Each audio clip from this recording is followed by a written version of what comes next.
Keaton Stroh from Oregon was a 25-year-old former Marine. He had his whole life ahead of him. Back in 2020, Keaton made the mistake of taking a pill he thought was Oxycontin, but in reality was fentanyl. Tragically, he overdosed from just that one pill, and his mother, Michelle, found him dead in their home.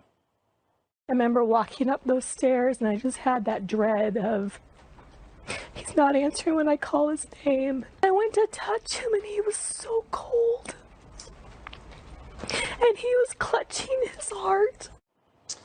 For the last year, they kept stats on this. They estimated 100,000 drug overdose deaths, up 30% from the year before. Think about that. It's 100,000 people. It's more people that can fill up the Rose Bowl in California.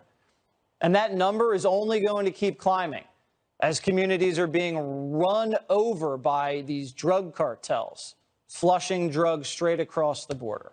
Today, cops in California arrested 2 guys with enough fentanyl to kill almost 5 million people from pills. And now that the faucet's open, the drugs will just pour in. Drug cartels are actually invading the neighborhoods. They've turned Mexico into a war zone as they fight over turf, and now their eyes are set on the United States. And with Border Patrol spread too thin to fight the surge, drug smugglers are just walking around in the wide open, like this woman in Texas witnessed firsthand. The thing that we see where I live is we have no Border Patrol presence. So another byproduct of all this is that there's a lot of foot drug traffic. And that is basically left on its own because the agents are otherwise processing or transporting.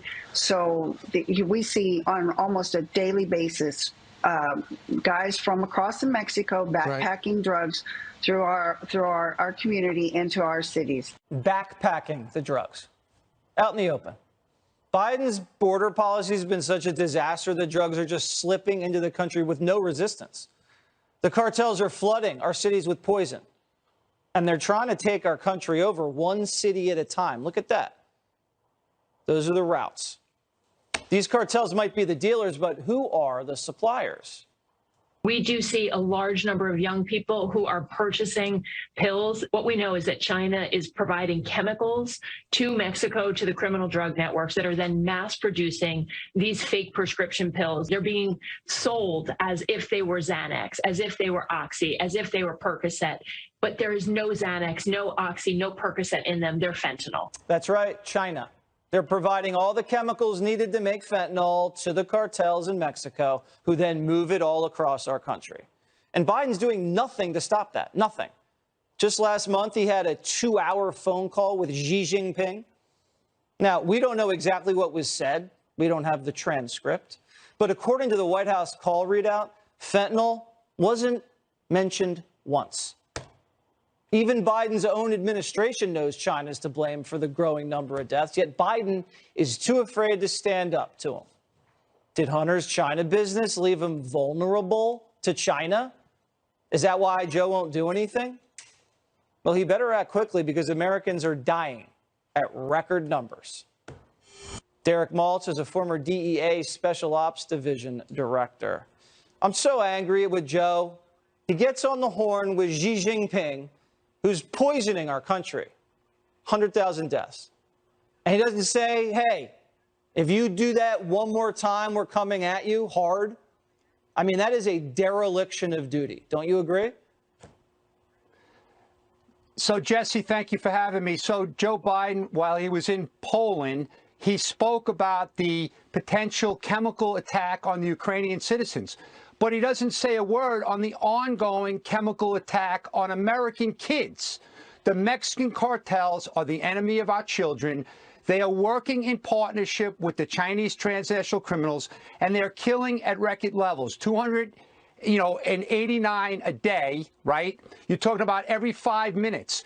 Jesse, to put it in perspective, I feel that you need to see this.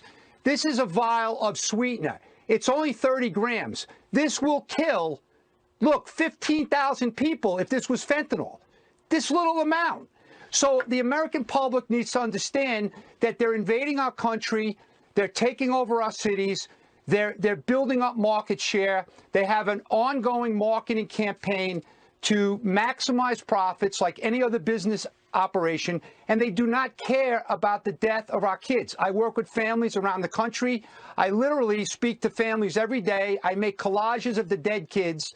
They're finding 12-year-olds, 13-year-olds in their bedrooms dead. The DEA administrator today had to announce a mass poisoning event in the press, and she spoke to all law enforcement around the country because there's been 7 of these mass casualty events in cities like Texas, in Florida, in St. Louis, in Omaha, Nebraska. But in our nation's capital in January, we lost 9 people like in one 24-hour period or whatever it was.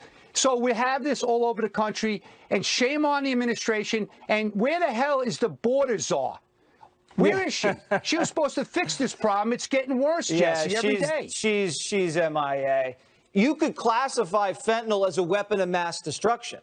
You held up that vial. Absolutely. It's like anthrax. Just that little amount, you killed 15,000 people. If you designate it as a WMD, which it should be, then you could really ratchet up the pressure on Mexico and China if you level it up like that, right?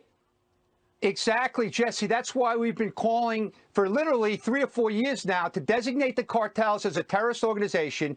The Families Against Fentanyl have been very public, talking about classifying this as a weapon of mass destruction. Unfortunately, the bureaucrats in Washington, they look at the definition that they had from 1930 instead of what these synthetic drugs are doing in America today.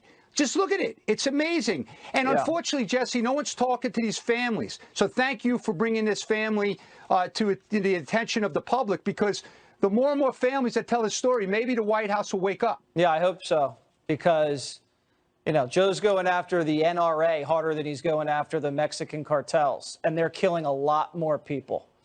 All right. Thank you so much, Derek Maltz. It's a sad story, but we got to cover it. Thank you.